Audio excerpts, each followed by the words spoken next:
From the Detroit Free Press, it's Tuesday, April 20th. Here are today's top stories, presented by Bush's Fresh Food Market. Bush's has over 4,000 Michigan products, including the freshest fruit and vegetables, meat, seafood, and baked goods. Stop by one of Bush's 16 locations for the personal service you expect from your neighborhood grocer. I'm Frank Witzel with the Detroit Free Press. Major city police departments nationwide are bracing for the possibility of protests and unrest after closing arguments, the last words jurors heard before deliberating, in the closely watched case against former Minneapolis police officer Derek Chauvin. Chauvin is facing murder charges in George Floyd's death. Last year, protesters nationwide organized to speak out against police brutality, and some activists have even said they feel violence may be justified as a means to pressure politicians and police departments. Detroit Will Breathe, a group that has organized protests in Metro Detroit, said it is watching the trial, which the group added makes clear the only way we get justice is if we forcefully show our outrage. The prosecution presented emotional eyewitness testimony and compelling video that shows Floyd, who is black, pleading for his life as Chauvin, a white officer, pressed his knee against Floyd's neck for nearly 10 minutes. But police officers usually aren't convicted for on-duty deaths. Detroit, which faced some tense clashes between protesters and police last year, will be on alert, as it generally is when there's a potential for violence, the police chief said. Floyd's death last year in May prompted protests and police clashes in Minneapolis that spread to more than 140 U.S. cities, including New York, Washington, D.C., Los Angeles, and Philadelphia. In at least 21 states, the National Guard was called in.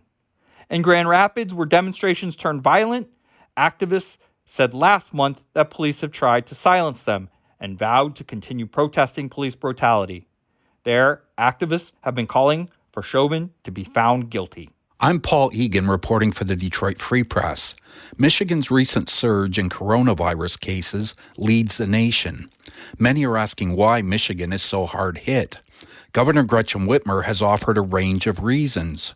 Her early restrictions kept people safe, so there are more people who don't have antibodies. Michigan has more of the highly contagious variants. But on NBC's Meet the Press Sunday, she offered a new explanation that does not withstand scrutiny. Whitmer said she has fewer tools to control the pandemic after the GOP legislature sued her and the Supreme Court struck down an emergency law she was using.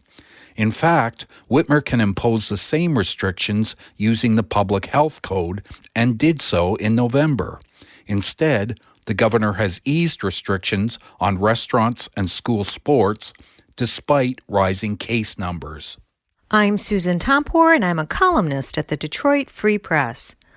More often these days, scams start off on Facebook, email, or through a phone call, and they end up with a request or demand for a gift card. Someone could ask you for an eBay gift card, maybe a Best Buy gift card, or Google Play. You name it, but all too often, scammers will ask you for gift cards. Why? The gift cards can't be traced, and you'll lose your money very quickly. A wealthy doctor, supposedly a surgeon overseas, sent a friend request to a widow in Philadelphia in the summer of 2020. After they developed a friendship, he asked if she'd send a $100 American Express gift card to his daughter in school in London. Trying to be helpful and friendly, the woman obliged. In roughly 6 months, she lost $39,000 to a variety of requests, most for gift cards, before she realized that she was being hit by a scammer.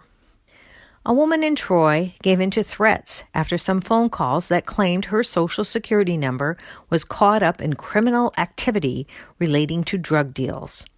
What was the only way for her to stay out of jail? Put some money on gift cards.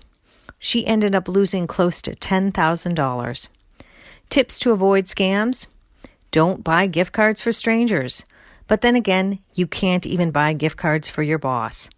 Yes, you can't trust an email that looks like it's from your boss or minister, and the email requests that you go out and buy some gift cards to fix a problem.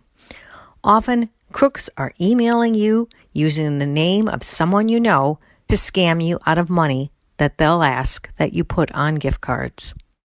I'm Kirkland Crawford with the Free Press Sports Department, sharing with you news about the end of a career. Joshua Langford, the heart and soul of the Michigan State Spartans basketball team this past season, announced on Monday that his playing days are over. The senior said after MSU's loss in the NCAA tournament that he would not be back to play for Tom Izzo next season.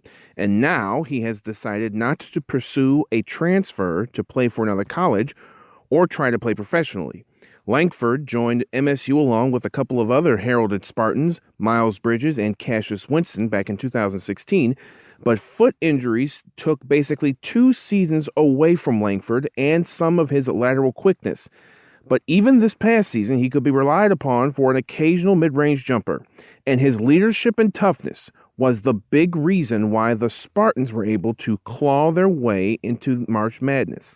The 24-year-old said Monday it's simply time to forge a new path in his life. For more stories from the Detroit Free Press, be sure to check out freep.com. That's FREEP.com. If you're a fan and want to support our quality local journalism, subscribe. Go to freep.com/special offer.